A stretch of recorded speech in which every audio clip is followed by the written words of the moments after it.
We are back. It is Empty Netters Puck Line News covering the playoffs, brought to you by BetMGM here on a Friday morning. Hopefully you're getting your Friday going. I tweeted this morning, feels like a fantastic day to day drink. And I thought about doing it right here on the show. I'm actually so pissed that I just think you didn't do that. I Yeah. didn't even know that was on the table. It's on the table, brother. It's always on the table. That's the funny thing that people need to remember is you can literally always drink. Dude, you can drink whenever you want. we've just had so many brunch cocktail conversations. The fact that you didn't bring me one is enraging me. I didn't know that was my responsibility. If you wake up and have that feeling, it's whoever wakes up Well, we've got shit to do. and goes, "Oh my God, we should be drunk." Yeah. Whoever has that thought upon waking up, it is their responsibility to bring the booze. There is a world where I can just do this show and I can drink. I can do this show with a nice buzz on. There's a world where that's possible, and maybe I should have done it. Yeah, maybe. Maybe I should have done it. The Stanley Cup playoffs continue to be absolutely insane. We've got wild action going on, but sometimes you just need a drink. Yeah, most of the time. Sometimes Most you need a of the drink. time. These games are making me want to drink. They're making me fucking want wild. to just harm myself with an obscene amount of beers. Dude, we did a show. We filmed the new video last night that hopefully is coming out today. That will be up on the YouTube, and it's like a happy hour thing. Yeah, So yeah, we yeah. had beers, and it's like it is a launch pad. You know, like yesterday, I'm living my life. I'm like, okay, we're working, we're doing stuff. I'm gonna prep a bunch of netter stuff, and then we shoot the video. And someone's like, hey, have a couple beers while you shoot the video because it's about being at a hockey happy hour. Yeah. And I'm like, oh, cool. And then, dude, you have that one, and then they're like, anyway, we're done. And I'm like, well, we can't be done because we just started. In fact, we just started, and I need to keep going. We You should need go to out. keep the Let's go to momentum dinner. going. Should we hit a boozy dinner? And then it's hard. It's hard to turn it off, turn it on. It's an absolute fucking nightmare. We've got so much going on, folks. Chat already getting going. Let's start buzzing here on this Friday morning show. I don't know what to do with this league anymore. Yeah. I don't know what to say about this shit. Before we get into, we had the Caps Canes game 2. We had Oilers Vegas game 2. We'll get into both of those games. We'll chop it all up. I do want to talk. It's not on the ticker, so sorry, chat. We're hitting you with a curveball here, but I want to talk about Quenneville. Joel Quenneville, hired as the new Anaheim Ducks coach. Posted a little news break about it. We had some Discord going on Twitter. A lot of people upset. A lot of people. It's been an interesting split in Ducks fans. People are like, dude, Ducks straight to the cup. Quenneville has pedigree. He is a Stanley Cup winning coach, but obviously wrapped up in the controversy with the Kyle Beach situation in Chicago, which is why he then stepped away. And now we've got him back, dude. He's back down in Long Beach, coaching the Anaheim Ducks. What do you think about this situation? It's a funny one, dude, because in terms of the scandal, it feels like everything that had to happen happened. And actually, dude, to be completely fair, I'm sure there is a camp out there that is like, no, there's no coming back. You can never coach again, and this is appalling. Yeah. I'm sure that camp exists, and frankly, I'm not even here to argue that. I'm not saying that's my opinion. I'm saying like, okay, like if that's how you feel, I'm genuinely fine with that. Yeah. Because these things are sensitive, but it's like they called Kyle. He went through the process. He's having all the right quotes. All of that stuff is been handled in a way that I would expect it to have been handled before making an announcement like this. The thing that I am actually not rattled about, but just I wonder about, he's 66, and Dude, good segue. I feel like and I said this about Lindy Ruff when Buffalo hired Lindy. Can you imagine if he was 67? It would just be Leafs year all over again. Oh my! Like that would just be another God, summer. dude. Get Frank on the phone. If he's gonna be 67 by the start of the season, Okay. then it's Leafs year. Yep. He came to Chicago when they hadn't made the playoffs in like 5 years or something. Yeah. And then look what they became, right? He has the ability to take a very exciting team. Mm-hmm. Like, because that's kind of, obviously Chicago had a couple draft picks that changed the fortunes of those franchises, but he took that team and elevated.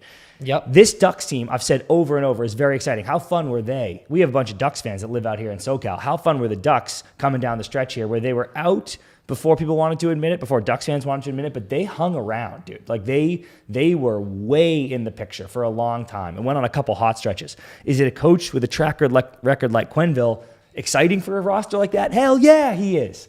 But couldn't there be a young, fresh mind from the college ranks or something that could take a young, fresh team like this? And I don't mean to be an ageist. I'm old. I don't want to be an ageist. I don't want to get fired for a fucking 20-year-old who goes like this. You're a fucking dinosaur. Leave. But I just wish we didn't go back to the well so much in this specific profession. It's the old boys club. That's why I said perfect transition. There's no doubt that Joel Quenneville is a great hockey mind and a great hockey coach. I think he's probably going to do great things for that team. And in the grand scheme of things, 66, I'm not prepared to call that old. It's not, but it's pretty close, dude. Like if I'm in the NHL and I have a 70-year-old head coach, when I'm looking around the league and I got guys like Carberry, I got guys like Marty St. Louis, I got guys like Bednar, and I'm looking at my geriatric old ass man coach on the bench who can barely walk up and down. When he's tying his skates for practice, I can hear his bones creaking. I'm like, get out of here, dude. I don't want this. And when you're that young of a team, I think the Ducks are the 5th youngest team in the NHL, and he comes in and takes over. I'm like, come on, man. What the fuck are we doing here? So I know he's a fantastic coach. I know he has great pedigree, but I hate the old boys club. I've been very vocal about that. And I will say they tried. They interviewed David Carl, I think twice. They had 2 separate ones, and then he re-upped with Denver, as I said he would. And I don't think Carl should ever leave Denver. He's got the best job in hockey. He's making 7 figures at the college level, living in one of the best towns in America. He has carte blanche. He can do whatever he wants in Denver. I would not leave if I were him. So at least the Ducks gave it a go, but there are so many coaches in college, in junior, abroad, in the American League who are young, ready for an opportunity, and we just keep going back to the well. We saw, I don't mean just, I mean, Sullivan is nowhere near as old, but we just saw it with New York. Sullivan gets hired with the Rangers, and you're like, dude, let's get some new blood. Look how well new blood is working in the league. Yeah. So that's what pisses me off.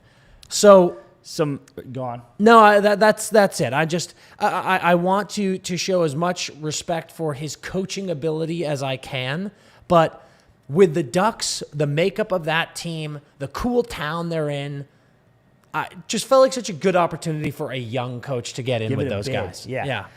Some great stuff in the chat already on a Friday. Jordan says 66 is the new 46, so that's so true, and that's great news. We're all going to live to 200. It's hard to argue with that, We're all Jordan. Live to 200. I can't argue with that. Neil says Q turns 67 in September, so that's before the season starts technically, so the Leafs It's have Leafs won year. the Cup, Officially which is Leafs amazing. Willie says Nixon 4, and Willie, not right now, dude. Willie, get fucked, I don't pal. fucking need get that right fucked, now. All right? Do you think with everything that's going on, we need that in the chat? Fuck out of here, Come Willie. on, Willie.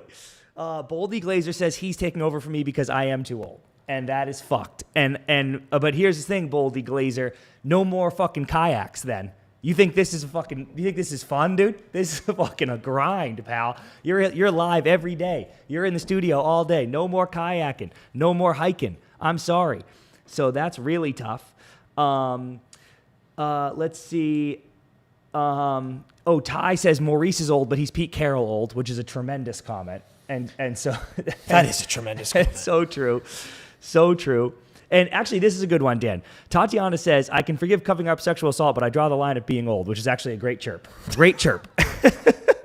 That's a great chirp. But I said at the top, if it wasn't the covering up the sexual assault, it is your age that's going to do it for us. I said at the top, pal, anyone feels see like, the door. If anyone feels like he should never coach again, I'm not going to fight that position at all. So respect and great chirp. Tangent, but Brett says, are you going to touch on World Championships at all? Because Canada's first line being Fantilli, Crosby, Celebrini at practice has me feeling real good as a Sharks guy. We can't get into World Championships right now, but I will say that is fucking no time. gas. No time. And Flower going there with Crosby too is just such a special thing. World Championships really deliver every now and then. Yeah. You know, where just like they give you these special little storylines where friendships are formed and rebonded and everything there. So really exciting stuff for both of our sons to be playing with Sid. Yeah. That's amazing. That is true familial shit. And frankly, I think that means Sid needs to come on the show because he's playing with our children. Yeah, I like that, Dan. That feels fair. Tough sentence coming out of my mouth when we're talking about Joel Quenneville and the Ducks, and that was... What did you say? I said he's playing with our children. Oh. I apologize. Sorry, chat. Joel. I apologize. So, yeah, really good stuff. Everybody firing already. And there's going to be some cool shit going on.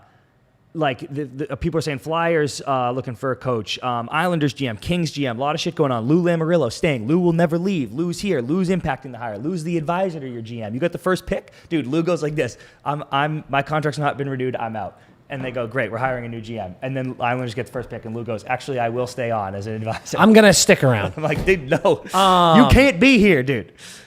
I am gonna give you guys a little bit of. I'm not gonna call this breaking news. I'm gonna call this. Me calling my shot. If we got any loyal podcast listeners, I said a while ago, Rick Tocchet will be the coach of the Philadelphia Flyers, and John Tortorella will join the front office. Yep. So bank it. Put a little bookmark in there, and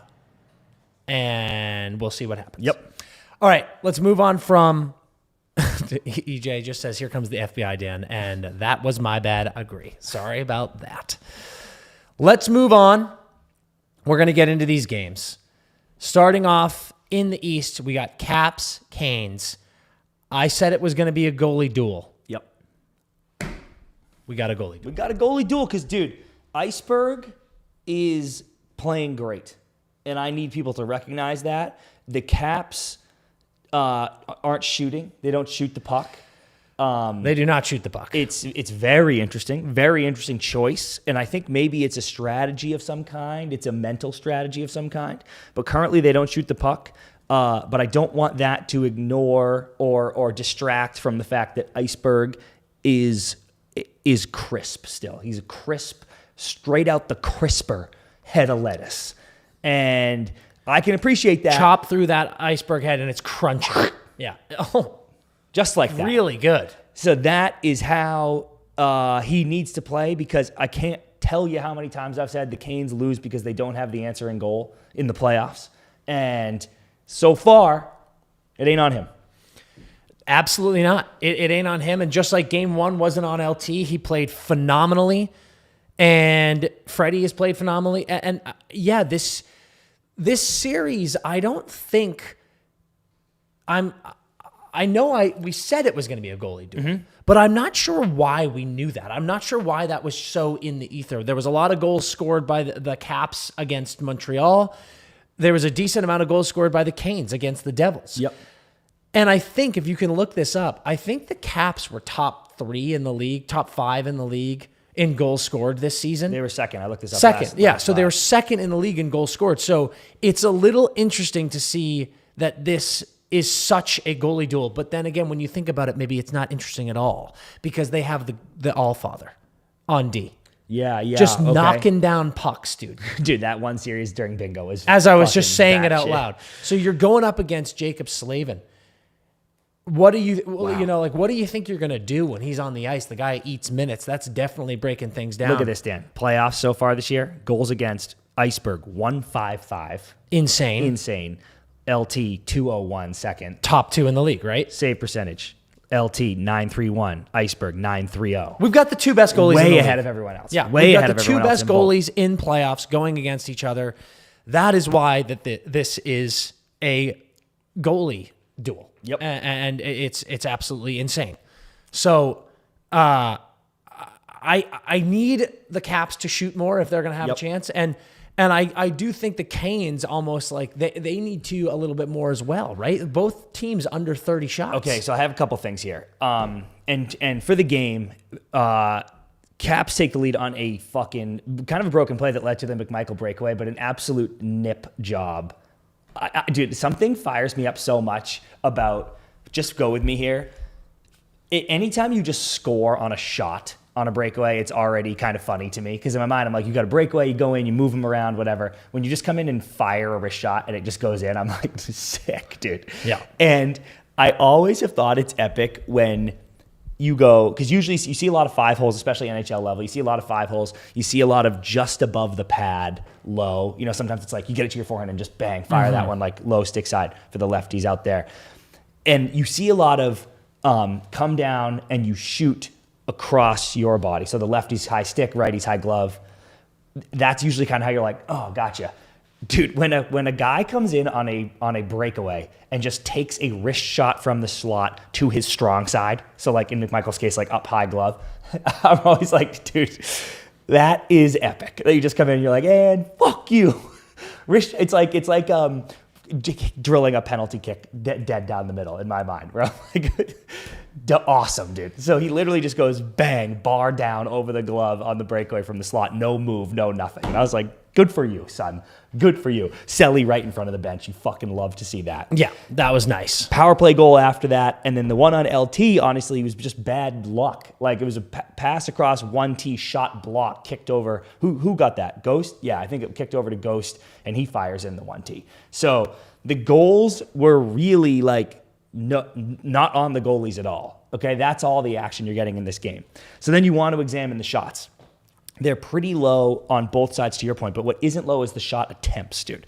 Game 1, Hurricanes had 94 shot attempts to 34 for the Capitals. Game 2, 86 to 50. And dude, okay, I don't even know what is I don't know who's at fault here, because part of me wanted to go, wow, absolutely incredible from the Caps getting in lanes, blocking shots. And then I was like, okay, the Canes need to go to school on some type of like early Mighty Ducks District 5 drill where they just put a bunch of fucking get a bunch of things, dude. Get a bunch of fucking blocks, wooden blocks, pillars, and just put them on the ice everywhere, like literally a million of them. Yeah. So that if you're at the blue line, you can barely see through to the net and just practice. I know no one even practices this time of year, but I would literally go to the rink and just practice getting shots through the trees to the fucking cage, because nothing's getting on net. But then I looked at the blocks and they're not that high. That's what I'm So saying. I was like, I think you're missing the net. So now I'm like this. I think we need eye exams.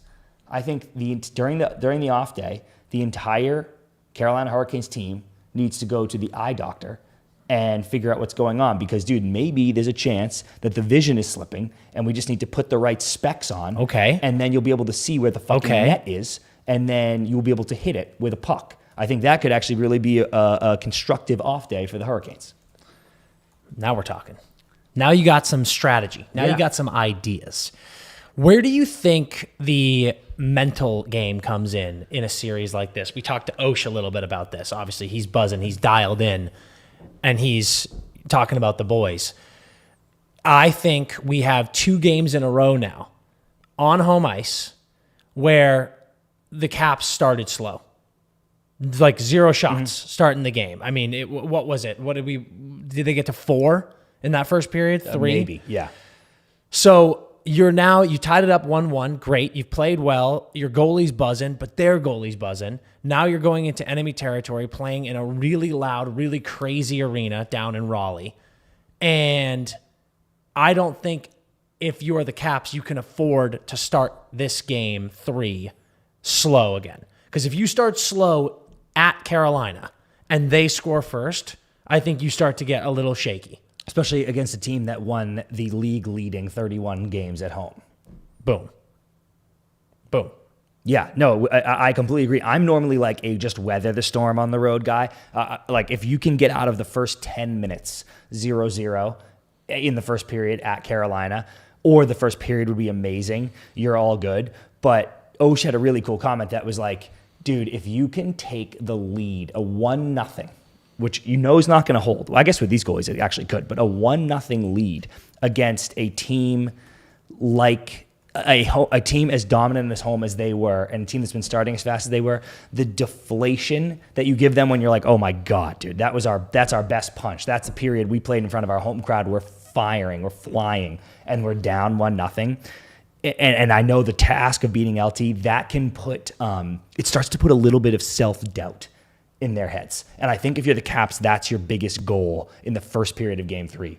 Instill a tiny, tiny bit of doubt into the Canes. Because in all their interviews are like, God, we wish we had 2. We wish we'd won 2, but they feel great. Carolina feels fucking fantastic right now. They taught the split in Washington, and they are out shooting them. They're outplaying them for long stretches. They feel completely fine. So you kind of got to flip that if you're Washington. Yeah, I think that's true. What is your prediction going into Game 3?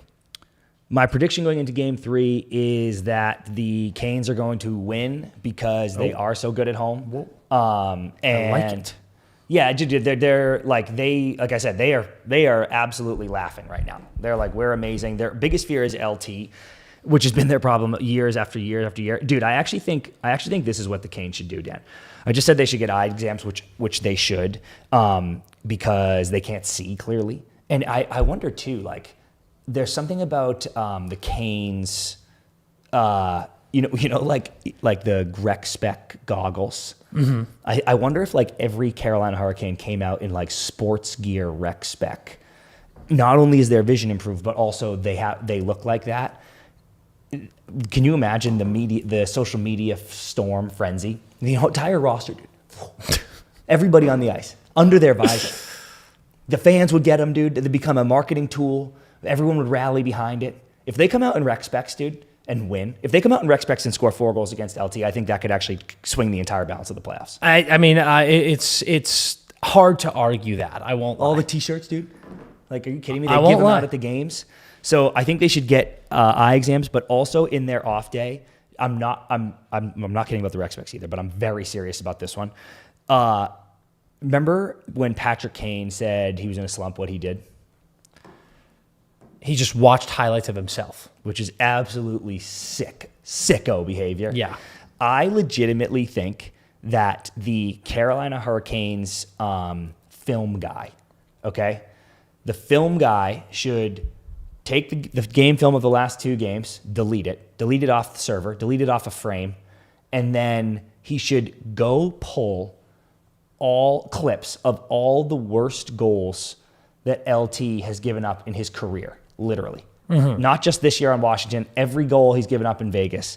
And then he should make a compilation video that is like 90 minutes to 2 hours long. There's probably not that many, LT, I didn't mean that. But like whatever, however many there are, make a long video of every bad goal LT has ever given up in his whole career.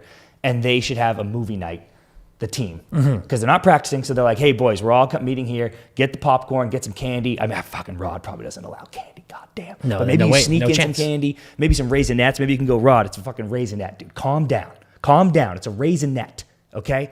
We'll get some popcorn, we'll get some sugar-free soda, and we'll literally sit in our recliners and just watch LT get lit up. Just see it in your brain, dude. See that it's possible. See that anybody can score, anybody can cook. And then, dude, you just start to feel that. You start to feel a little bit better about yourself, and you have belief that your shots anywhere on frame can go in, because the actual reason that the shot attempts are so high and the shots on goal are so low is because they're so cute, dude. They're going. I completely This is agree. what it takes to beat him. It has to be fucking barring in. It has to be this missile one-timer. They're in their own head. They have a goal scoring problem because they're playing a great goalie, a great goalie, but also because they are being too cute. Watch the movie, dude. Film team, do your job. Do your job. Make the compilation video. And then watch what happens. Do your job. I agree. And I wanted to say, we keep talking about the goalie duel. I'm looking up the stats right now. Look at how even this game was. Face-offs, 28-28. Complete split. Power plays, 1 for 3, 1 for 3. Hits, 17-16. The only thing that had a slight edge was shots, 28-21. But this is just such a down the middle series, such a down the middle game. And it's like, I do think that these teams are, I don't want to say feeling each other out, because they're not feeling each other out, but they're almost a little timid of each other. Because I think they know that they have dangerous players on both teams, both goal scoring. They have such great D. They have such great goaltending. So they're just trying to play chess, as you said, and like take their opportunities. But it is wild looking at the stat sheets of how similar the teams are, because it's this cat and mouse game almost. And I don't think we really have another series like it. I mean, when we get to the next fucking series from last night, the just pure chaos and mayhem that is going on is insane. But this is a wild one to watch, because I feel like we are watching two grandmasters just go at each other. And it's cool too. Mandy brought up, this is a great call, that the Caps were the second best team on the road this year. So it's like, I keep saying, we're going back to Carolina where they've been so dominant, but it's like the Caps aren't actually that stressed about that, because they've been just fine. Can someone in the chat find me what these two teams did in the regular season this year? Like, what was their head to head? Because I'd be curious about that too. Somebody said something so fun. Oh, Rod, yeah, Steve. Rod, I was like, dude, Rod won't let them have candy. And so they'll let them have some Zins. They'll let them go to the vitamin shop. And I agree with that. Maybe that's what the movie situation is. But Jack's on board with this video compilation of LT being leaky. I'm not even kidding, dude. I think that's actually fucking genius, and they should watch that. Okay. Because you just got to get in the right headspace. Another thing I thought was crazy from that game, Dan, is Sebastian Aho cross-checking Tom Wilson in that little scrum. And honestly, it wasn't even that bad.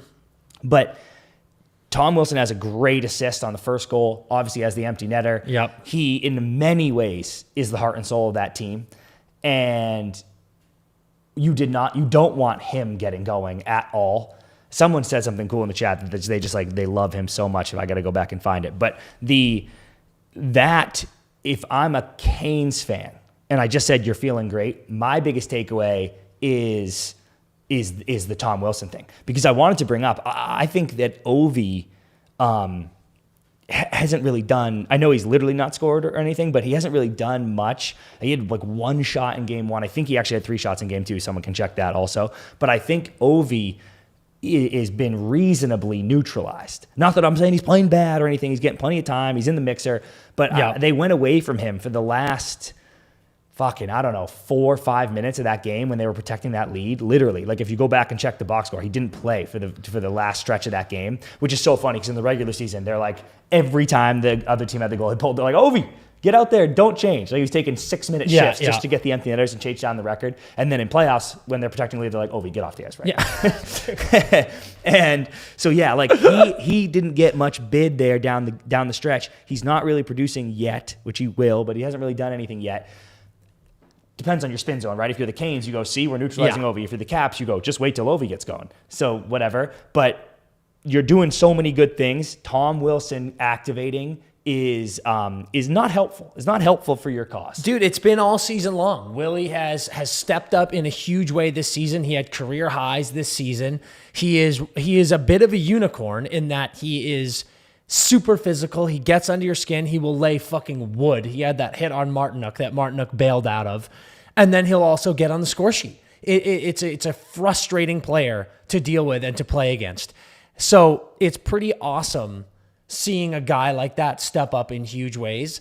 But yeah, to leave this series for me, man, I think the jump in game 3 is huge. But I want this series to just go 1-1-1-1. Like we've said about a couple. Dallas Jets, we said the same thing. I think we are owed as hockey fans an awesome series of this just mayhem back and forth, because I think these two teams are so good. They've showed it in both games. And you love that. You love that as a neutral hockey fan. It's not like someone's playing like shit and they're down or they dropped the game because of shit calls or this or that. So I think crucial for Washington, you've started really slow 2 games in a row. Somehow you got the lead in both games. I know, dude. So crazy. So you started really slow, and now you've got an opportunity to get on the road and see if you can just get some piss and vinegar in there and come out hot. So we'll see. Chat's saying that Canes were 2-1-1 in the regular season, and the home team won every game, which is tricky. Good. Well, it's tricky if you're Washington right now. Yeah. You've got to go. Good for Canes. Good for Canes. Got to go get one. Neil asking if Carolina's too fast for Ovi's legs this late in the season at this stage of his career. Carolina is fast. I will say that. I'm not totally sure it's like all of a sudden, because Ovi's never been the fastest guy. Like that, his game is just fine. Yeah. And I don't totally know if it's like, once he passed game 82 this year, I guess, well, he didn't play 82 because he broke his fucking leg. Yeah. But once he hit past the regular season. He did break his leg. People forget that. Once he passed regular season, he got too tired. I actually don't even think that is the problem. The Canes are fast, though. And you kind of see it like with Kopi, right, against the Oilers, where you're like, Kopi looks slow out there. Yeah. Would you fall off a cliff? And I'm like, no, dude. Kopi isn't a super fast skater, and the Oilers are a super fast team. Like that, the Kings rinsed the Oilers in the regular season. It doesn't matter. But sometimes it looks egregious. Yeah. But Ovi's going to be just fine. I wanted to talk about something in terms of the shots that you had said to me. We were like riffing at the house about this, but there's been so many chances. You've had your tinfoil hat on with the first minute goals, last minute goals this playoff series. Yeah. Or this playoffs in general. Something about the last minute gets so chaotic where it always feels like the clock's running out. Just get it out. But all of a sudden, ping, ping, ping, puck's getting bounced around, and then there's crazy grade A chances every time. Yeah. And it occurred to me that when teams are on the rush and there's 20 seconds left, they're flying up the ice, and everyone on the ice and their bench is going 20 seconds, 20, 20, 15, 15, 10, shot. And you come down and just rip pucks to the net, and people are crashing because there's 10 seconds left and we have to go. Yeah. And literally, they're either scoring or there's something so awesome near goal happening. And then every other time during the game, you're on the rush and it's not the countdown. It's like curl, possess, pull it back, get past to the D, let's move it around and get it. And then there's no shot or it's blocked or whatever. Yeah. And you called it the 2-minute drill paradox, which is so perfect, where it's like you watch an NFL game and they're like, oh shit, 2-minute drill. Let's just go rip the ball down the field and score. And you do effortlessly and you're like, why aren't you doing that all the fucking time? I'm actually thinking teams should get in the mindset more of get on the rush, get in the zone, and go get to the fucking net, everything to the net. I think they're afraid of playing this full track meet, but I'm like, every time there's less than a minute, you get a scoring chance because your agenda is shoot the fucking puck and crash. Yeah. Instead of like peel it back, pass it around, and then we can get a shot block and it'll go the other way. So I actually would think I might, especially, dude, no offense because you're NHLers and you're nasty, especially the bottom two lines where I'm like, you're not Connor McDavid out here creating on a whim. I'm like, dude, cross the fucking blue line and fire the puck on net. And if you don't have the puck, good news, your job is simple. Go to the net and try to hit in a rebound. End of discussion. Yeah. Are you ready to move on? Yeah, I can go to Vegas. Okay. Let's move on. And somebody said, Jordan said he's got some ammo when we get to Oilers Vegas. I don't know if that means he's got just thoughts or if he has like scoops or whatever. All right, Jordan. Well, it's your time to shine. So Jordan, now's your time. Hit us with the ammo. We are going to move on, folks, heading into the Oilers Vegas Golden Knights series. Oilers take a 2-0 lead on away ice, and it feels like this one is fucking over. And like we talked about last live, the rants that we went on, I stand by it. This Oilers team makes no sense, the way that they play and the way that they mentally cripple their opponent. But it doesn't fucking matter because all that matters is winning, and that is what they are doing. They have now won 6 straight hockey games, and they're up 2-0. Dan, get your passport ready. Dan, is your passport up to date? I hope so.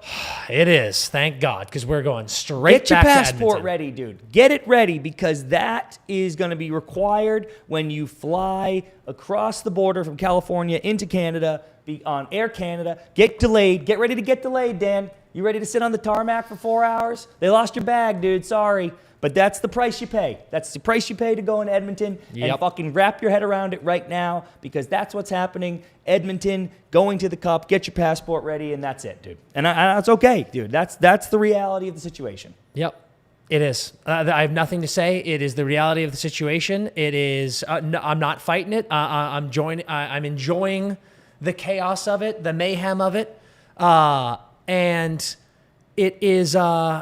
Yeah, it's insane what this team does. It's insane, all of the stats, all of the.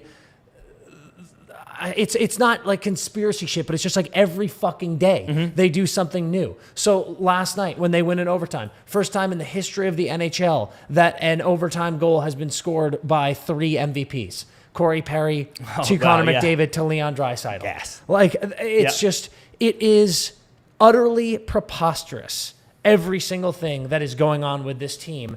And it's wild. Vegas goes up, but then it's just like bang, bang. Oilers. Bang, 3. Yeah, bang, bang, bang. Yeah. Oilers get 3 from 3 complete randoms. And that's not an insult. I need Oilers fans to just take a fucking breath and calm down when we say shit like that, because it's okay to just point out facts. Wallman, Pod Daddy, and then Nurse with a second. But Wallman and Pod Daddy, their first goals of the playoffs. Like, these are not guys that you're expecting to score. And they get that 3-1 lead. Then Carlson makes it 3-2. Then Kane immediately to start. First 2 minutes to start the third. 4-2. And then credit to Vegas. Olofsson gets going. Petro gets going. They get it all tied up. That's awesome. Electric game. Fantastic stuff for us to watch. Yep. The big thing for me is similar to what was going on in the LA series. With Vegas, so much of their identity is their D. And obviously, Petro's clearly hurt. Clearly sick. Something's going on with him. But the Vegas big bad D, their strength, the thing that got them to win a cup a couple of years ago, I do not understand how they are getting broken down so badly. Yeah, dude, I hear you. And I think... Oh, man, I have so much to say about this. We're going to have to fucking be here for 2 hours. Yeah, do it. The D... Because in this game specifically, and he would tell you this, the several of those goals cannot go in. Like, absolutely cannot go in. And if the Oilers... And Jordan, I see you messaging. We're going to get to all your stuff too. Yeah. If the Oilers are going to get... This is kind of contradictory because I'm saying the goal shouldn't go in. But if the Oilers are going to get scoring up and down their lineup, they are dangerous. Yep. And this is part of Jordan's point, but we can have the depth discussion. But if they're going to get depth scoring, and you're Vegas, you 100% have to have the goaltending edge, which everyone on fucking earth believed coming into the series before they even benched their starter. Okay, and to not be winning this goalie battle is a death sentence and unacceptable. Yeah, and we love Aiden Hill, but like, he's playing, and that's what I mean. He's not playing poorly. He's playing bad. And he would tell you that. And truly, bad hockey. Anyone that ever gets a chance to meet him, he is the fucking man. I love him so Such much, a beauty. and I love him as a goalie. I think he's like very, very good at goalie. I think he's a very good goalie in this league, but he is not playing to his standards at all right now. And it's deflating when you're on that team and the Pod shot goes in. When Pod just fires a wrist shot at his chest and it goes in the net. And I'm like, dude, what? And dude, by the way, I'm making him French now. Calvin Picard, that's his name moving forward. Calvin is the story right now of the playoffs. I got to tell you, your French accent is horrible. Calvin. Just move on. What? Do it. I'm not saying I have a better one, but it wasn't great. That is exactly how that is. I've been literally listening to YouTubes on the way in of how you would say that, and I'm not kidding. I will pull up my YouTube history. I believe that was perfect. So maybe the YouTube person is wrong, but it was bad. That is exactly how you do it. We can get it back. Maybe it'll come to you over the show. Do it. I never said I could do it better. I just said yours was bad. Do it. I think the Picard was what I didn't like. I think it's got to be like Picard. Oh, that was good. But I wasn't doing that one because I was just doing the way I say his last name. Okay. Which is horrible. Like it's not correct. It's not a French accent or his name. But you're going to incept me like I'm going to think that's his last name. Picard. Yeah. Just say it with me. Picard. What is that from? I don't know. Because it's something. That's why it's happening to you. Picard is from something. It's fucking awesome. But he's the story, dude. And he's the Frenchman. What I fucking find hilarious is Hill, dude. Remember Hill in 2023? It was LB. It was LB, and then Hill came in, and then I was like, how are they not playing Johnny Quick? But it was Hill, and I said it was always Hill, and nobody knew. So if anybody on earth was ever going to see who the backup The mystery backup that was going to come in and become the story of the playoffs and carry his team to a cup, it should have been Hill with the eyesight to see it. Yeah. And it was staring at him across. Dude, he's looking at him all the game, Dan. He should have been looking across the sheet and gone like this. There's Picard. There's the story. There's the Frenchman, Calvin. There he is. And I'm mad at Hill for not seeing it earlier because that's what's happening. That is the absolute story. So the defense, I think you're right, dude. I think needs to be a little tighter. But right now, at least for this first talking point, the goalie battle is killing you. The goalie battle is killing you. I mean, neither goaltender played well. Both under 900 save percentage. You know, you're letting in 4 goals. It is what it is. But I continue to go back to this. Dude, it's Star Trek. Thank you. Fuck yeah. Captain Picard. Thank you. Jesus Christ. Chat. Well done, chat. Well done, chat. Was it Jordan in the chat talking a lot about the depth? Yeah. We got to answer Jordan. So just getting into the depth. We in the LA series, we did the matchup and we were like, LA's depth is better. I stand by that today. Like so passionately. Mm-hmm. When you look at their regular season numbers, the depth, quote unquote, on this Oilers team didn't do shit all season long. And they are doing it now. And a great stat, we've got Oilers are now outscoring opponents 14-8 this postseason at 5v5 without Leon and Connor. Yeah, and it might be like 15-9. That might have changed because that came up in the second period, right? No, I think that was after the Kane goal. Okay, so then 14-9 then because Petrangelo scored. Yeah. So 14-9 without Connor and Leon. Like, that is why you are winning. That is why you have won 6 straight games. That is why you are winning these cardiac arrest games. That's insane. That people are going, how the fuck is this team winning? And Oilers haters online / not even haters, but just people who aren't fans of the Oilers or neutral fans are saying a lot of things like, the Oilers can't possibly keep this up, right? Like they have subpar goaltending. They're not playing great hockey for 60 minutes, and they're just winning games. But I'm here to say I think they can. Yeah. And it's been my whole take though this entire week since game 5 against LA is what I'll call it. This team is just inevitable. I don't know what it is that is breaking the other teams down. It's making them play off their game. And I'm not even going to say it's necessarily Connor and Leon. This is where I will give to Jordan's drum banging. I will give the credit to the depth guys.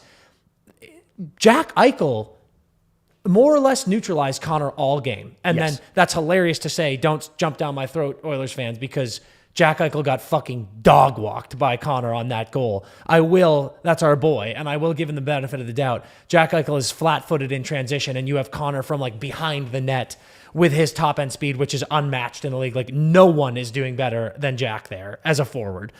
But it's like Connor wasn't killing you all game. Mm-hmm. It's the other shit that's killing you. And that's why I'm like, fuck me, man.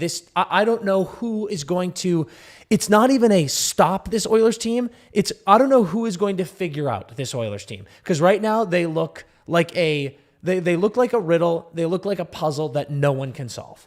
Dude, okay, agree. And Jordan's one of Jordan's last point. Wouldn't you define depth as guys who can step up when it matters most, not guys who can pot 3 points in game 45? And Jordan, I think I said this in one of them. I think that is the key here. I don't think that's depth players, by the way. I think that's clutch. You're describing clutch players. Yeah, that's a big difference. Last year, the Oilers 294 goals in the league, 4th in the league, only 7 off the top, and this year 259 goals beyond 10th scoring in the league. Yeah, they're the pieces that are on the Oilers roster in the regular season. Because I know Kane came back, whatever, but the pieces that are on the roster offensively were underperforming. I also know McDavid missed time, but if you look at the Oilers team and the pieces they lost, 2 offer sheets that they wanted to keep, and then the pieces they filled in that I was like, oh my God, what a signing. That guy's going to score 40 goals on this team. He's the new Zach Hyman. Yeah. Those things didn't work particularly. So coming into playoffs, you can, I hope everyone can admit, you go, I'm not sure that this new Oilers roster has the secondary scoring they need to make a run that wasn't even good enough last year, but was a game away from being good enough, but wasn't even good enough last year. And Jordan, you are 100% right. Those guys that I, for sure, and many people had doubts about, have completely elevated their game in the playoffs. And maybe it just bounces. Because do I get to go, Pod's been incredible now just because that one that hit Hill in the chest went in? I don't know. But maybe you do get to say that because he fucking scored in a playoff game. He scored in a playoff game that you won in overtime. So absolutely correct. I think the Oilers' depth that I've been dogging has stepped up. I genuinely don't believe in a vacuum the Oilers' depth players are better than some of the depth players in the teams they're playing. But they are playing better than them in these games, which is literally all that matters. Period. It really is, and it's interesting because that 2-goal stretch for Vegas that made it 4-3, 4-4. I thought that was really good hockey. That's Vegas's game, and you could feel those goals coming. That's kind of how they ended up tying it, and you're like, yeah, boom, there you go.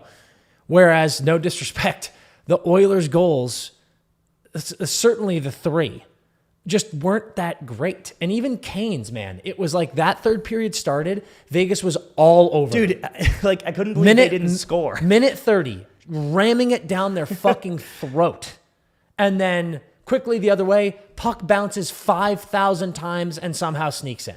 Dude, that's why I think the Oilers are going right to the cup, because every time there's a loose puck, it ricochets off 5 legs, and then it ends up on an Oilers stick, and then they pass it back into the scrum, and it goes through 3 legs right onto someone's tape who's alone in the slot. Every single time. Yes. And call it whatever you want. Call it luck, call it bullshit. They're in the right places. They know where each other are. They want the puck more. Every fucking loose puck squirts to an Oilers stick wide open. Even the ones like, dude, with a minute left, Draisaitl hit Corey Perry. Like, Corey Perry's standing in the goal, and it hits him. That's the only reason that didn't go in. The Oilers could have won that game in regulation because, chaos ensues, and then a loose puck falls on Draisaitl's stick with the fucking net wide open. Dude. Every time. It's actually fascinating. Truly crazy stuff. And let's get into OT. OT starts, same story. Vegas all over the place. They have a few that are just, I think it was either Howden or Hurdle, but someone had a puck right on their stick. Unbelievable block by, I think it was Kulak, just randomly got his stick in the way, blocked the shot. There was so much action. Vegas all over them. And I was watching it and I was like, this is such a classic hockey game where one team is fist fucking you and then you get one transition and score the other way. And it's in OT. If you have momentum like that, you're crushing them. There's pucks all over. You fucking have to score. Because if you don't, you are dead. Especially the Nick Waugh play happens. Okay, we got to talk about a couple penalties here. And actually, just to finish, Jordan, great points. Agree with you too, man. And Jean-Luc Picard, he says Conn Smythe, and I agree. He's the story right now. He's 100% the story. If he carries this team to a fucking cup and keeps this goalie play up, it's fucking fascinating. Well, I don't even know if you can get, like, can you give the Conn Smythe to a goalie with less than 900 save percentage? I'm not sure. I don't know either, but he's the story. Here's the deal. Someone said this. I mean, this is a classic comment. He is making the saves he needs to make. Unfortunately, he is just like making one more save than the other guy every time. So it's like, you're fucking doing your job, man. Keep getting wins. He's literally undefeated.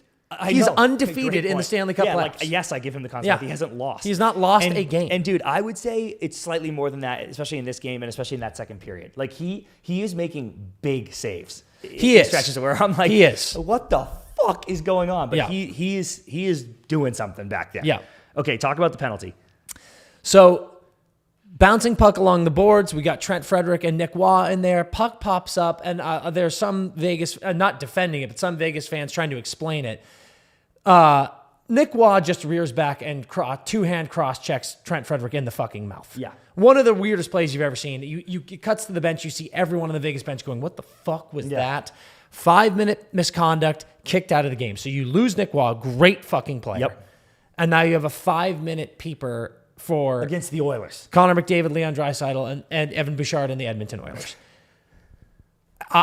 Everyone was like, game. Like, that sucks. I feel so bad for Nick Waugh. Like, you've just cost your team the game. And last year, that's game, by the way. Yes. Last year against this Oilers team, that's game inside of a minute. Somehow, Vegas kills this. Unbelievable saves from Aiden Hill. Unbelievable plays from all the boys. Mark Stone was a monster on that kill. Ikes was a monster at times on that kill.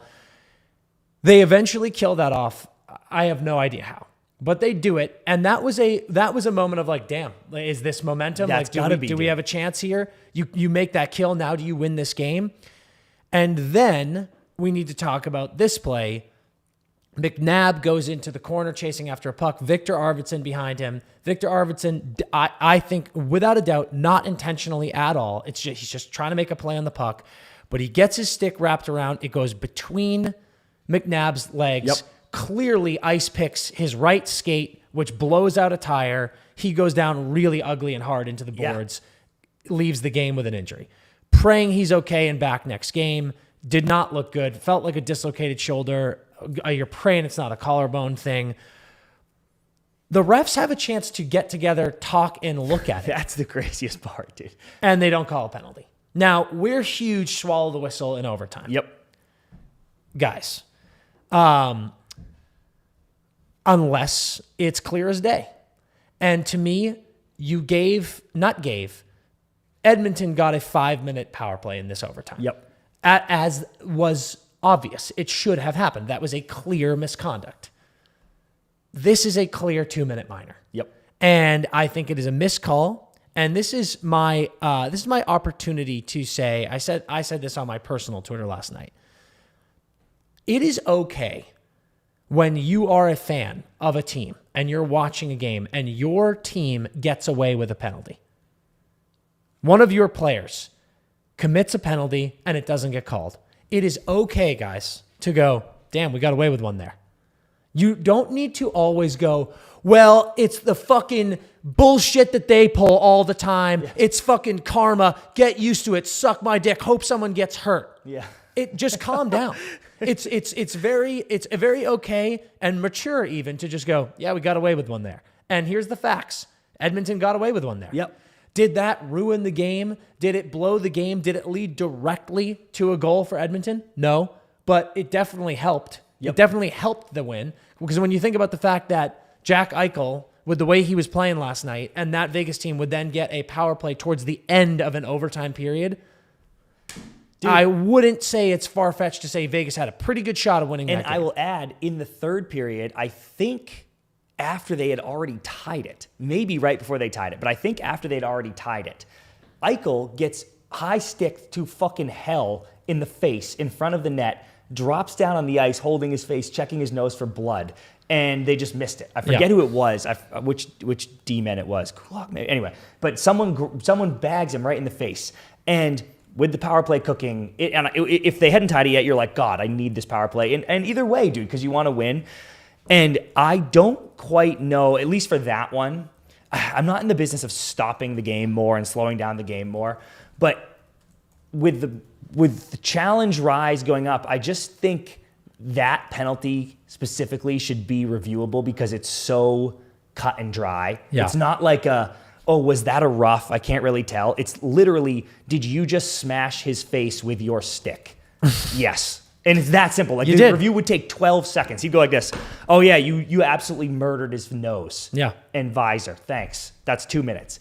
So the fix is in. No, none of that. I'm just saying those are two missed calls, blatant, in my opinion, blatant missed calls that give Vegas a power play at the end of regulation and in overtime that they just don't get. Yeah, as a Vegas fan, that's hard to swallow. Yeah, and I'm glad you brought up the end of regulation one because that one was a clear as day as well to me. And again, Oilers fans, don't freak out. I'm not sitting here being like, this is bullshit. This is, it should have gone the other way. But those are two clear as day missed calls. And yeah, I mean, you look at the freeze frames of the Arvidsson trip. You look at the replay in slow-mo and in real time, and you're just like, man, when it's that clear and it leads to an injury, I do think it's a little nuts to the point where I'm like, what are we doing here? Yeah. How in the world is that not called? Agree, dude. I hate when that happens. I really, really hate when that happens. I want to talk about the Jack OT goal for a second. You touched on it before, but I don't even have a different take than you. I just want my voice on record too. Yeah. It can be two things. It's a beautiful play by Connor McDavid, and he's a special guy to watch play hockey. Yeah. And move his feet that fast and control the puck. It's so fucking awesome, dude. Oh God, I love it so much. But I am not here at all for the McDavid fans coming out and chirping Eichel because maybe with the exception of Jacob Slavin, Anybody standing there flat-footed when Connor McDavid is flying, you have no choice, to be very clear, because he's moving so fast and he's about to get a 2-on-1.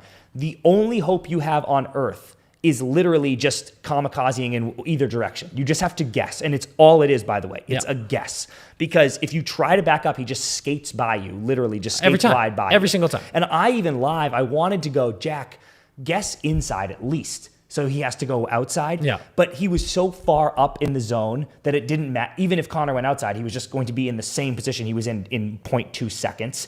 So it's literally a guess.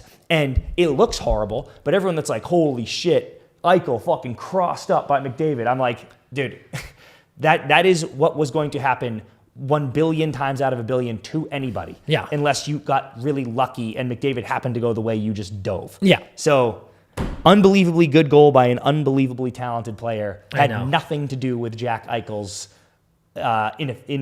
deficiencies as a defenseman. Yeah, a lot of dancing on Eichel's grave, which is so frustrating because, again, he played a perfect game against McDavid all game, and then it went to OT, so it's not his fault. He got a full game. Yeah.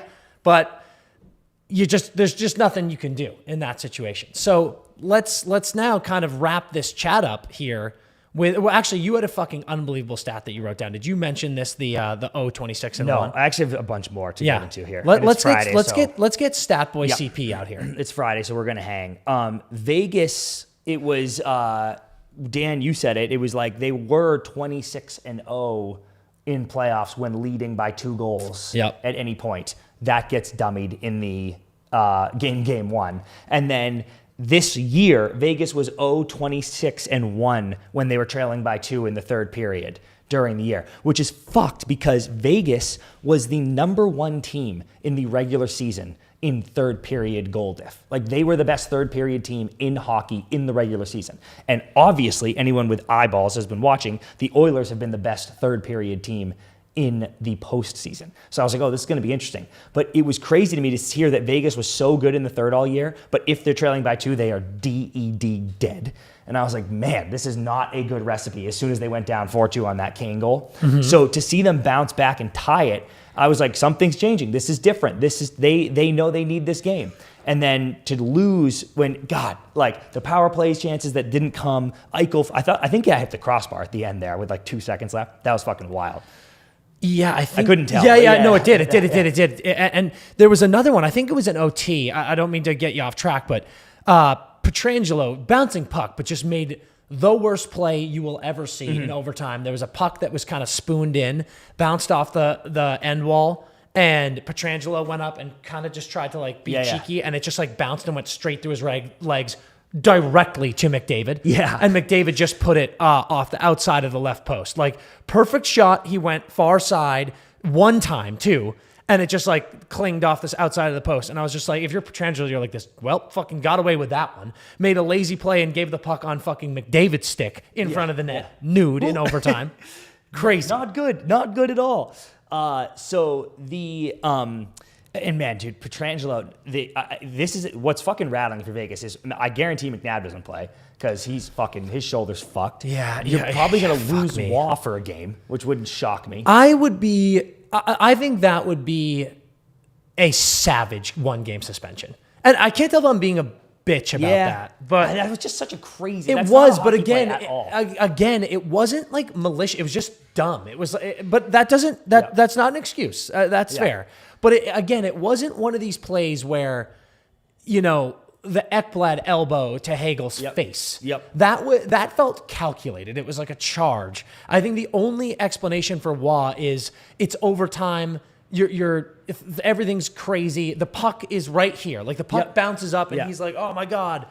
And again, like I said, I don't count that as trying to make a play on the puck because I'm like, why are you cross-checking? Yep. But I do think that would be a savage 1-game sussy. But at the same time, if it happens, I'll be like, yeah, okay, I get it. That was crazy. You cross-checked a guy in the face. Yep. So if you lose him, and it looks like Petrangelo's still dealing with it. Dorofeev, like they need him so badly, and so bad. He didn't play again, dude. And it's like Olofsson scored in that Dorofeev spot on the power play twice. So I'm like, whatever. But it's just that was 35 goals you've lost there, and I'm genuinely not trying to make excuses for this team because the Oilers are earning everything they're getting. But I'm just like, this is a tall task for Vegas if you're going to be missing all these guys, and some of these guys aren't playing the best way they can. Yeah. Some funny stuff in the chat here. Mo said Pietrangelo almost single-handedly lost the game 3 times from behind the net, which is a fact. Yeah, that is a fact. Pietrangelo, your probably best D-man, leader on the team, guy you rely on. Obviously, he's dealing with injury stuff. He's dealing with illness stuff now, too. Did not have a good game. Yep. And that is another thing that is going to kill you.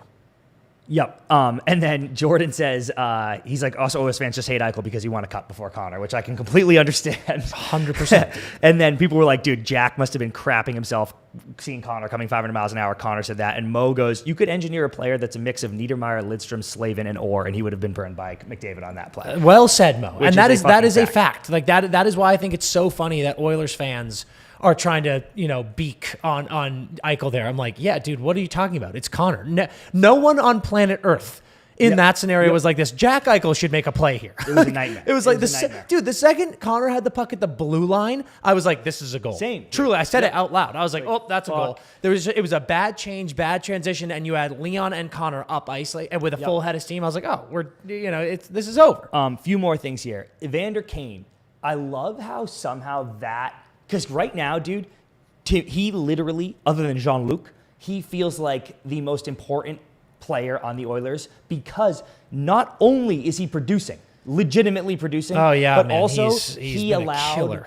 allowed the super line switch where they're like, well, we needed the balance, but now we can just play Kane with RNH and Hyman, and we can have the MVP line. Yeah, dude, I love how that LTIR move has gone so quiet. And I don't even know who I'm chirping here, but the amount of people, my God, that have been lighting up Tampa and Vegas for their cheating, their rat scumbag cheating with the LTIR system. And then this year, dude, and obviously one because it's such a good story, but this year the Avs and the Oilers do it and no one cares. All good, dude. all fine. Which it is all good, by the way. These are the rules, so who fucking gives a shit? But God, the noise about Vegas last year when like, oh, fucking Stone does it again, dude. The cheaters from Vegas. And I'm like, the Oilers just did it. Yeah. And the Avs just did it. And who cares? It's the rules, and look at the impact they're making. A little bit of breaking news. Yeah, a little bit of breaking news right now on the chat.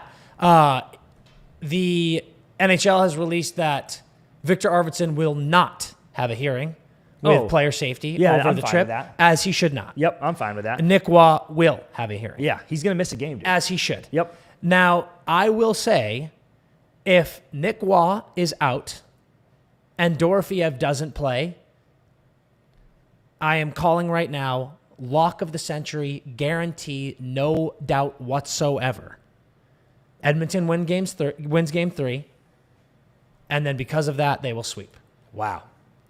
If Waugh is out, Dorofeyev is out.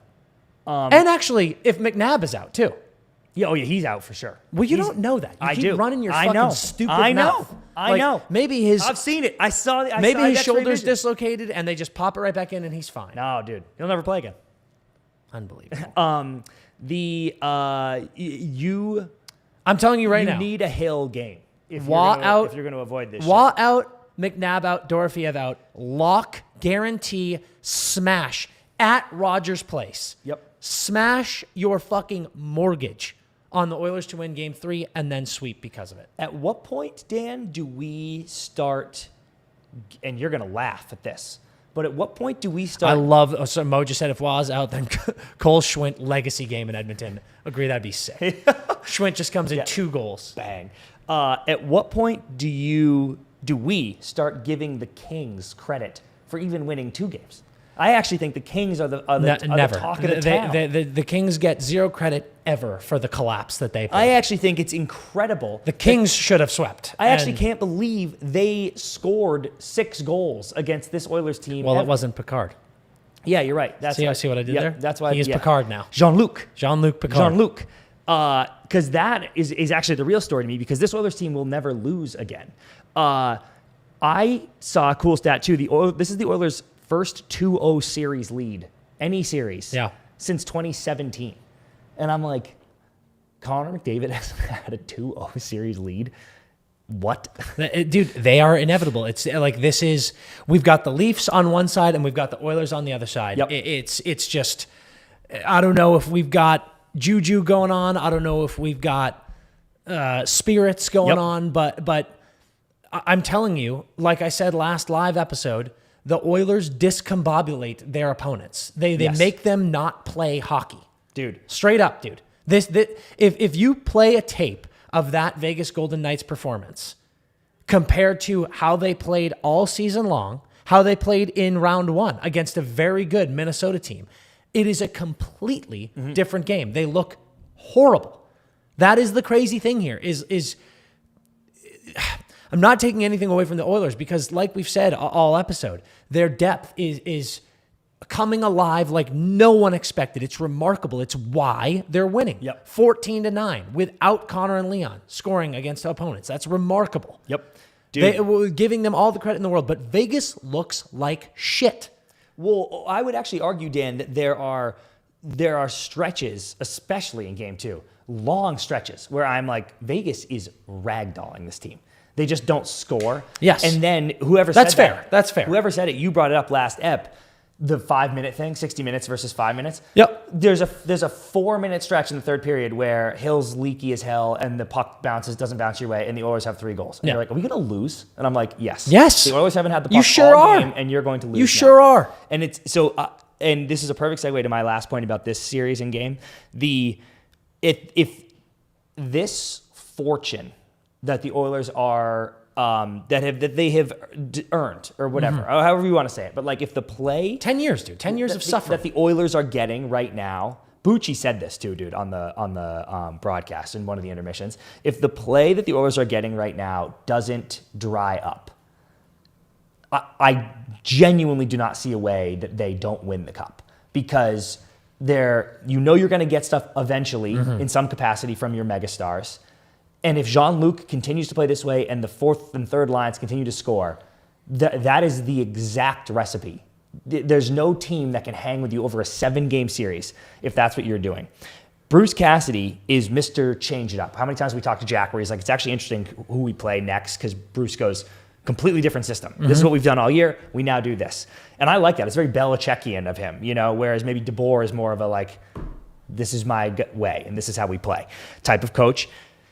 So and it doesn't mean they win every series, but whatever is happening right now, it's a tricky one. I think if you're Vegas, but Bruce specifically, because you go, I think our scheme is working. Like we're playing better than them most of the time.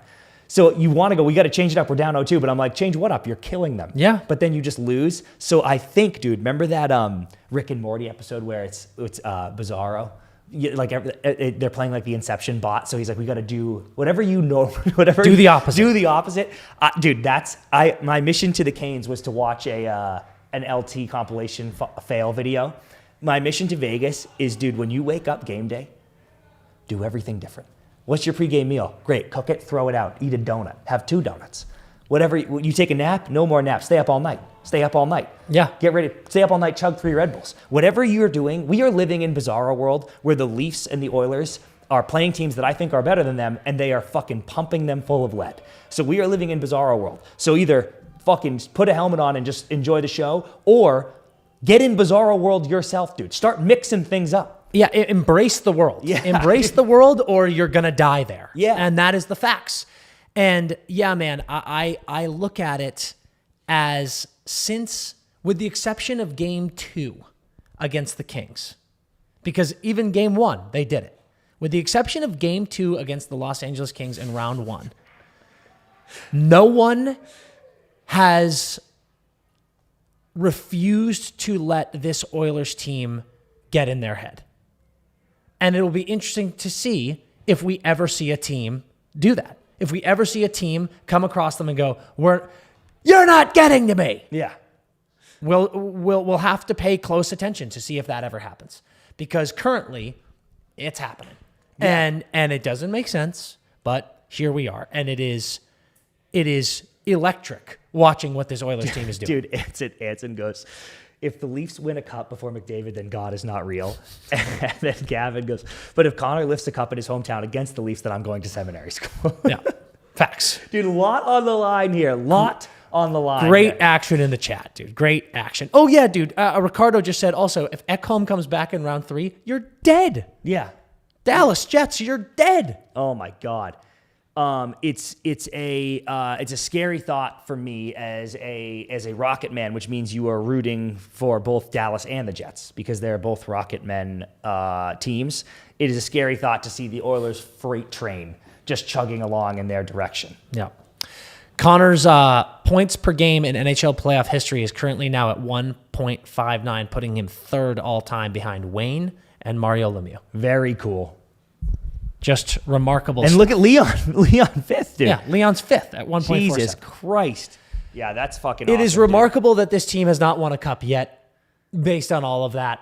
But now here we are. You've got Jean-Luc in net just being a beast. Dude, if I genuinely, like I just said, if nothing changes, they're going to win the cup. But I think if you're the Oilers, the only thing you're afraid of is a potential goalie dip and a depth vanishing act. That's it. And dude, like, God, it's so weird because I'm so high on Vegas, but it's like and McDavid said it. He had a great comment after where he's like, this was great effort here in Vegas, but this doesn't mean shit if we're not ready to go, which is true. Because if Vegas comes out and pops too, you're like, oh my God. Yeah. And that's a tough team. They're not going to go away. But I just think there's too much something. There's something in the air with the Oilers. Hey, there is, man. Something. And like I said, I genuinely, I am feeling the most unexpected Oilers sweep in this series now. Yeah, I dude, really am. Everyone talking about the Miko Revenge Tour. Yeah. And buy a shirt, by the way. Go buy a shirt. Buy a shirt. Sick new merch. Bang. We got Boom. merch Come on. everywhere. Come on. Go get yourself some merch. It was actually the Oilers Revenge Tour all along. And I didn't realize that because I just assumed they were worse. I was like, you didn't even deserve to be in the cup last year, and now you're worse, so it doesn't matter. You don't get a revenge tour. And they said, revenge this, you dumb bitch. You stupid bitch. Bang, revenge tour. You want a Miko revenge tour? It's actually an entire Edmonton revenge tour, and we are going back and taking what is ours. Yeah. Oilers have the magic Kool-Aid. Agree, Jordan. It is how it is. We are going to continue to just marvel in what this team is doing. It has become my favorite series to watch, which is nuts because of the way I've talked about Dallas, Winnipeg. But this has become my favorite series to watch because every game is complete chaos. Yeah. I have no idea what's going on or how it's going on. So it's just a blast. All right, tonight, folks, we've got Toronto, Florida in Florida. See if Florida can clap back or if we're going to get another Canadian team sweeping what looks to be a better team. Yep. Then we've got Dallas, Winnipeg. Dallas is up 1-0. Fucking just great action tonight. I'm going to start drinking immediately. We've got to get on the train here. The Cats, if you're gonna ask me, not that anybody did, but if you're gonna ask me which team down in the 0-2 hole has a better chance of coming back, it's Florida easily, and I'm not chirping the Leafs. Sorry, Jack. I'm not chirping the Leafs at all, but I just think the Oilers are going. The Oilers are going home, and they're the Oilers, and it's fucking Thanos and all this shit.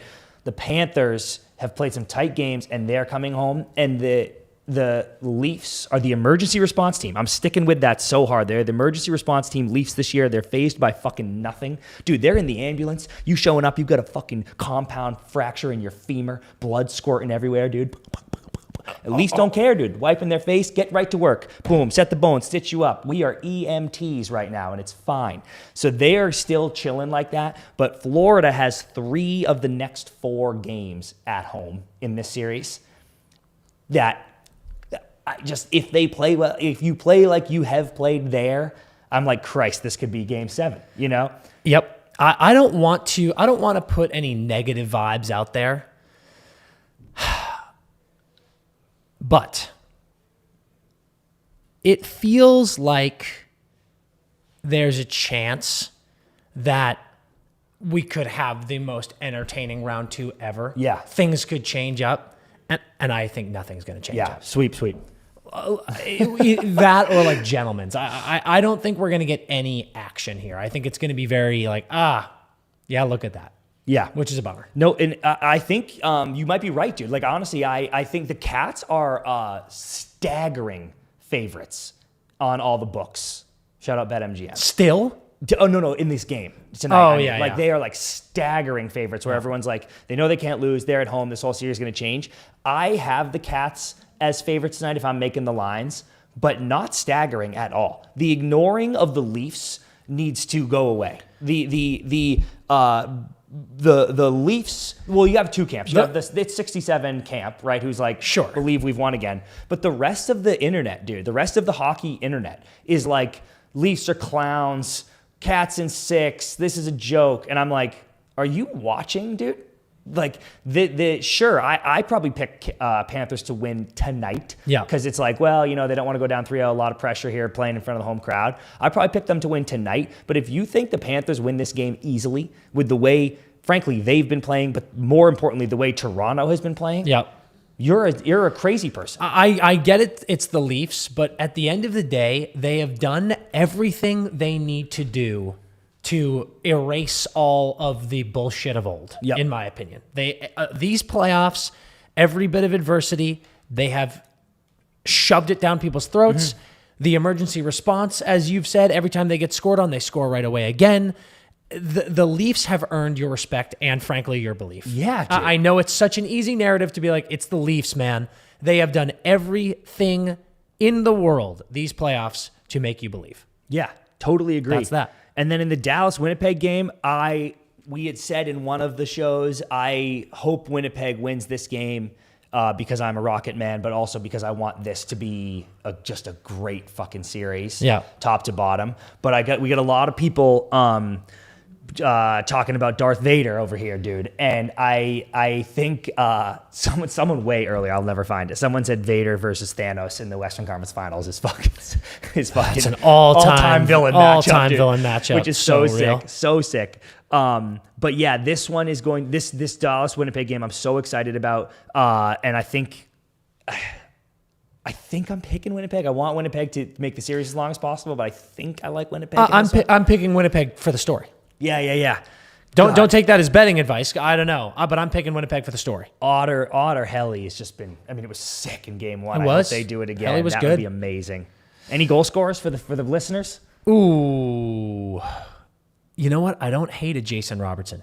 He's back. Oh, by the way, big news: Josh Morrissey playing tonight. So Miro's got to play. He has to play. He's got to be in the tiki. If the voodoo doll is real, he's got to be in the tiki. Miro has to play. Hold on. Hasn't been announced yet. Hold on. God, this week. Oh wow, Stoley's not even traveling to Florida. Yeah, it's terrible. Joe Wall. Wonderwall. Okay, well, if Morrissey's playing, then we know Miro's playing because someone in the Tiki Hut has removed the thing off of Morrissey, which is why he's miraculously healed, which means get the punch ready and get the rum ready because we're having a full tilt tonight, full squats. Yeah. If you can bet on a Mikko Rantanen anytime point, I bet the odds suck, but I would do that too. No, dude, no. It has to stop. No, it doesn't. He has to stop. It doesn't. Dude. You would think that the Oilers bullshit has to stop too, but it's not. He's a madman. This is the year of bullshit. He's a madman. All right, folks, we're going to wrap up this episode. What an unbelievable Friday hang. Get the drinks flowing. Let's start day boozing. Come on. It's the only thing to do. Make sure you subscribe to the YouTube, please, folks. Get those subscriptions up. Send us around to your friends who are hockey fans. Make sure they're checking us out. Make sure they're tuning in. Follow us on all the socials. Grab some merch on the store. Beautiful stuff going on. We love you guys. Fantastic hang. Have an unreal weekend. We're going to be buzzing on all of the Instagram, Twitter bullshit over the weekend, and then we will see you Monday. But